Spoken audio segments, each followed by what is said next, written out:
নমস্কার সবাইকে জন্মাষ্টমীর অনেক অনেক শুভেচ্ছা। ভিডিওটা আপলোড করতে একটু দেরি হয়ে গেল, কিছু মনে করো না। রাধে রাধে বন্ধুরা, কেমন আছো সবাই? আশা করি ভীষণ ভালো আছো। আর আমারও জন্মাষ্টমী এবার ভীষণ ভালো কেটেছে, কারণ এবার প্রথম প্রতিষ্ঠা করলাম আমার গোপু সোনাকে। তো এই নিয়ে একটা গল্প আছে, সেটা অন্য কোনো দিন শেয়ার করব তোমাদের সঙ্গে। আজকের ব্লগটা এনজয় করো, আশা করি তোমাদের প্রথম থেকে শেষ অবধি ভীষণ ভালো লাগবে। তো নিজের হাতে একদম পুরোপুরিভাবে জন্মাষ্টমীর করার ফিলিংসটা আলাদা। সেই ছোটবেলা দুবার করেছিলাম জন্মাষ্টমী, সেটা মা জেঠিমা সবার সাথে রাত জেগে।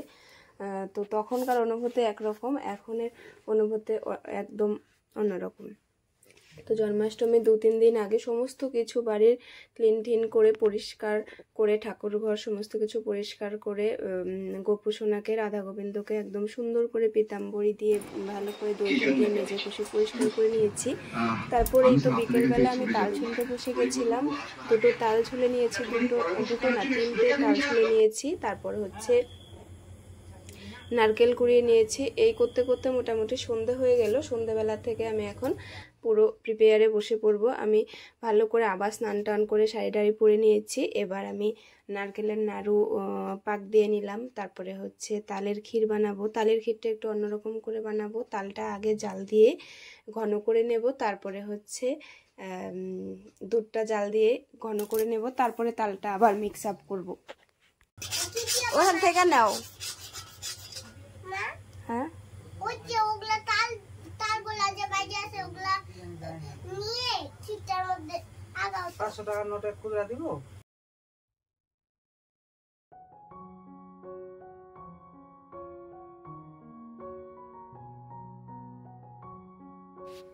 এই প্রচন্ড কিন্তু গরম। সোনা কিন্তু বসে আছে, বসে বসে দেখছে যে মা কি কি বানাচ্ছে গোপু সোনার জন্য। তো ও সবটাই বসে বসে দেখছে। গরমের মধ্যেও ঘরে যাচ্ছে না, বারান্দায় বসে আছে। আর তালের ক্ষীরটাও গল্প করতে করতে হয়ে গেল। এখন আমি করব তালের বড়া। তো তার জন্য সুজি, ময়দা আর চিনি পুরো মিশিয়ে ভালো করে ব্যাটারটা ভালো করে মাখিয়ে নিয়েছি সুন্দর করে। তারপর আমি সাদা তেল দিয়ে দিলাম। সাদা তেলে এখন ডুবো তেলে বড়াগুলো দিয়ে দেব। তো আজকে কিন্তু সকাল থেকেই তোড়জোড় একদম। আর আজকে টাউনেও গেছিলাম, আর কিছু ফল, কিছু আমার কিছু কেনাকাটা ছিল, যে উপোস থেকেই গেছিলাম আর কি। কিছু দরকার প্রয়োজনীয় জিনিসপত্র কেনার ছিল, ফল টল আর গোপু সোনার কিছু জিনিস। আর হচ্ছে এদিকে আমি ডাক্তারের কাছেও গেছিলাম। বাঁশি বাজাও একটুখানি, ছোট্ট আমার গোপু সোনা, বাজাও।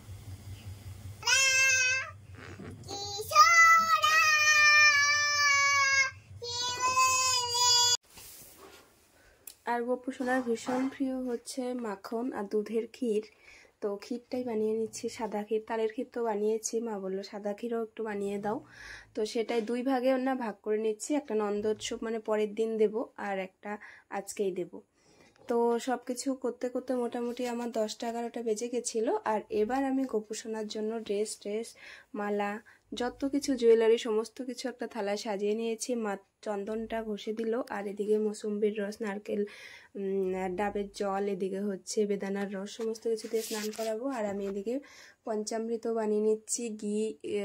মধু, ঘি, দই, দুধ, তারপরে হচ্ছে চিনি সমস্ত কিছু দিয়ে বানিয়ে নিচ্ছি। তার আগে আমি কর্পূরটা জ্বেলে নিলাম, তারপরে প্রদীপ আর হচ্ছে পঞ্চপ্রদীপটা পরে জ্বালবো। তো সমস্ত কিছু করে গোপু সোনাকে এই যে স্নান করাবো। একটা কাঁসার থালায় নিয়ে নিয়েছি রাধা মাধব আর গোপু সোনাকে। তুলসী পাতার উপরে অবশ্যই বসাতে হবে। তারপর একটা শঙ্খের মধ্যে নিয়ে আস্তে আস্তে করে স্নান করাতে হবে। স্নানের মন্ত্র আছে, সেটা আমি খাতায় লিখে নিয়েছিলাম আর কি। আমি গুগল থেকে বের করেছি মন্ত্রগুলো সব। তারপরে আর আমার নিজের মনে যা যা আসে মোটামুটি গোপাল সোনার একদম মন দিয়ে আমি পুজো করেছি। সমস্ত পুজোটাই মন দিয়ে কমপ্লিট করেছি আমি। ভীষণ ভালো হয়েছিল পুজো। আর এই তো দেখো, তারপরে যে ফুল দিয়ে আমি সুন্দর করে পুষ্পবৃষ্টি করে না ওরকম করে নিচ্ছি। তারপরে যে সোনা, আমার সোনাও বলছে ও দিবে আর কি ফুল। তারপরে যে অঘ্র দিচ্ছে, একটু গোলাপ জল দিয়ে স্নান করালাম, গোলাপের পাপড়ি দিয়ে সমস্ত কিছু দিয়ে ভালো করে স্নান টান করিয়ে ভালো করে এবার মুছে নেব। মুছে নিয়ে এবার সুন্দর করে সাজিয়ে তুলব গোপুসোনাকে। তো গোপুসোনাকে সাজানো একটু টাইমের ব্যাপার, আর গোপুসোনা সাজতে ভীষণ ভালোবাসে, রাধা মাধবকেও সাজাবো, তাই অনেকটা টাইম লেগে যাবে। আমি আস্তে আস্তে এখন কমপ্লিট করব। আর মাথার পাগড়ি এগুলো সব আগের দিন কিনে নিয়ে এসেছি।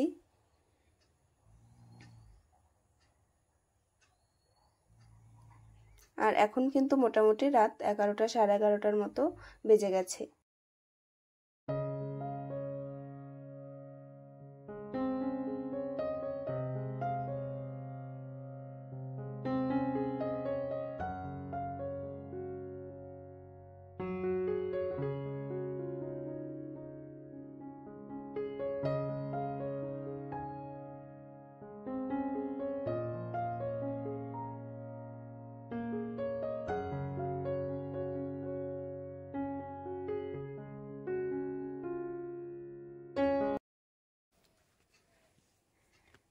দেখো সাজানোর পরে কিন্তু খুব সুন্দর লাগছে।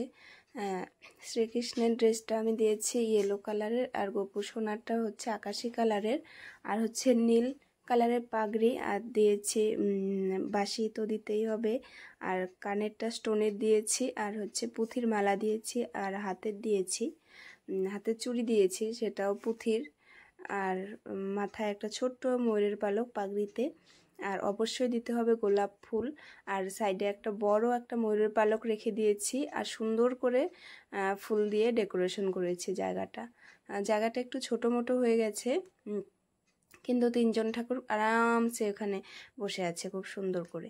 আর আমি এই যে আজকের জন্য বানিয়েছি, কিছু ফল দিয়েছি, বাতাসা দিয়েছি, বেদানা, আর 5 রকম ফল দিয়েছি, আর একটা জল শঙ্খ দিতে হবে ওখানে, আর নাড়ু দিয়েছি, তালের বড়া, ক্ষীর, মিষ্টি, সন্দেশ, আর হচ্ছে তালের ক্ষীর, সাদা ক্ষীর। এই তো শুকনো চালের জিনিস বাদ দিয়ে আজকে সমস্ত জিনিস নাকি দিতে হয়, তাই দিয়েছি। আর কালকে যে নন্দোৎসব, কালকে ভোরবেলা উঠে রান্না করতে হবে। আজকে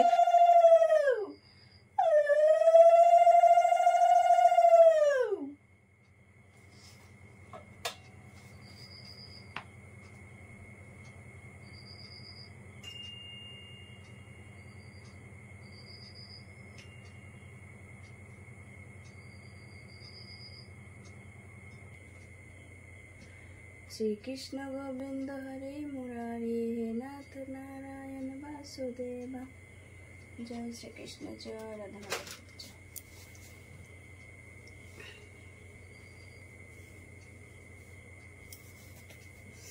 ও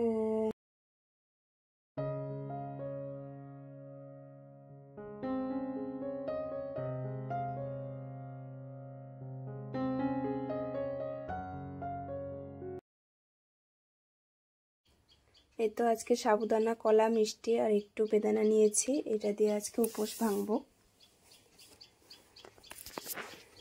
তো পুজো ভালোভাবে কমপ্লিট হয়েছে, রাতের পুজো। তারপরে একটু বিশ্রাম নিয়েছি।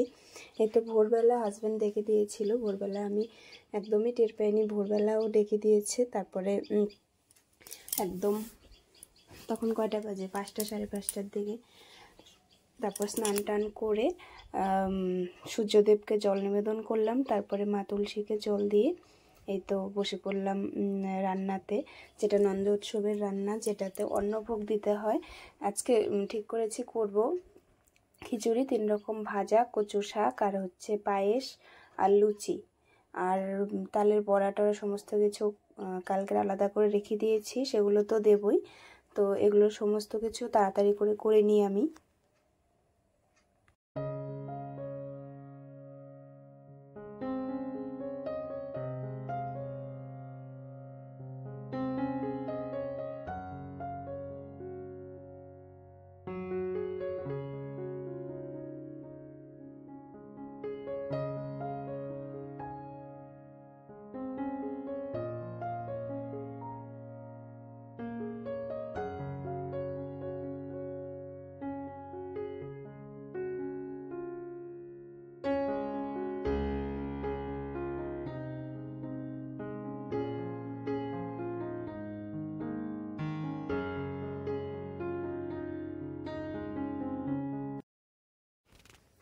মা কিন্তু যে 5 রকম না 3 রকম যে ভাজা করব সেটা কেটে দিয়েছে, কচু শাকটা কেটে দিবে, তারপর তাড়াতাড়ি হয়ে যাবে, আর একটু চাটনিও করতে হবে আর কি।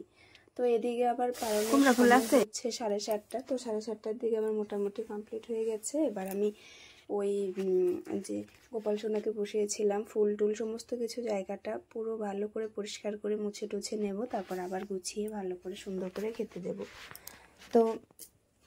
তো চাটনিটা এদিকে আর কচু শাকটা মা করতে থাক, আমার মোটামুটি অনেক রান্নাই হয়ে গেছে। এই তো আমি সুন্দর করে সাজিয়েও নিয়েছি, থালায় সুন্দর করে সাজিয়ে নিয়েছি গোপু সোনার। এদিকে বাটার টাটার সমস্ত কিছু, দই ঠই সমস্ত কিছু দিয়েছি সুন্দর করে। এখন পুজোয় বসবো। তো সকাল সকাল পুজো হলে আর গোপু সোনার পুজোতে মনটা একদম ভালো হয়ে গেছে। এত সুন্দরভাবে পুজো কমপ্লিট হবে আমি ভাবতেও পারিনি। সত্যি ভীষণ সুন্দর লাগছিল গোপু সোনাকে, আর গোপু সোনা ভীষণ খুশি হয়েছিল, দেখেই বোঝা যাচ্ছিল।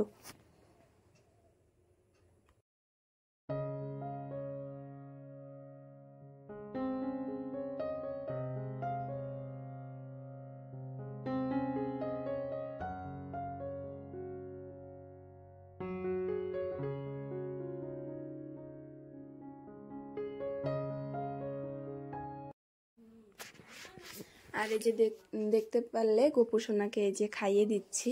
গোপু সোনাকে পুজো কমপ্লিট হয়ে গেছে, সকালে নন্দোৎসব সুন্দর করে হয়ে গেল। আর আমার না খুব ইচ্ছে একটা মানে পরের বছর গোপু সোনা যদি চায় একটা সুন্দর একটা দোলনা কিনে আনবো গোপু সোনার জন্য। তো গোপু সোনার খাওয়া হয়ে গেছে, সুন্দর করে খাওয়া হয়ে গেছে। এবার সবাই আমরা প্রসাদ নেব, প্রসাদ ভগবানের প্রসাদ গ্রহণ করব। আর সত্যি কথা বলতে গোপু সোনার প্রসাদ যে এত খুব সুন্দর হয়েছিল, মানে এত মানে অমৃত, একদম অমৃত, এত টেস্টি হবে আমি কোনোদিনও ভাবিনি, মানে অমৃত যাকে বলে।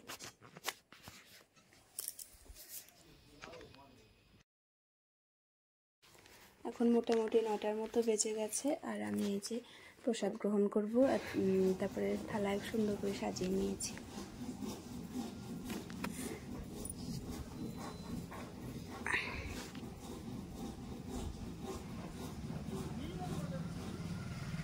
হাসো প্লিজ, হাসো সুন্দর করে, ওদিকে তাকায় হাসো।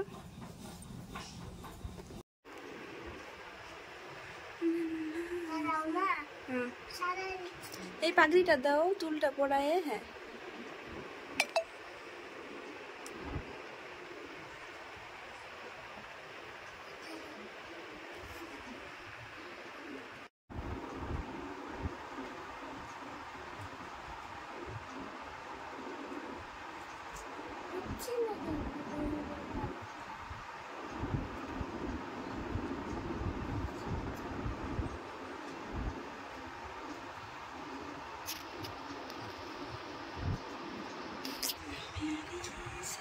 দেখি তাকাও মা, স্মাইল। একটা তালের নাড়ু, একটা তালের বড়া নাও, তালের বড়া।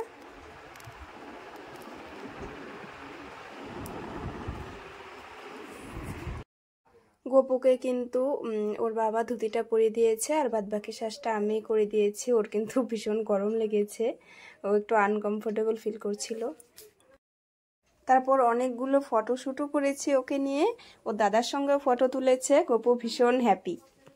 তো আমার মেয়ের ইচ্ছে ছিল ও গোপু সাজবে, অনেক দিন আমারও ইচ্ছে ছিল অনেক দিন থেকেই। তো ফাইনালি কমপ্লিট হলো যে না আমি বাড়িতে গোপু বসাবো, তারপরেই ওকে গোপু সাজাবো। খুব সুন্দর হয়েছে ওর সাজটাও ভীষণ, আর ওয়েদারটাও ভীষণ ভালো আজকের। আর পুজো টুজো কমপ্লিট যে প্রসাদ টসাদ নেওয়ার পর আমি সুন্দর করে সমস্ত বাসন টাসন ধুয়ে দিয়েছি।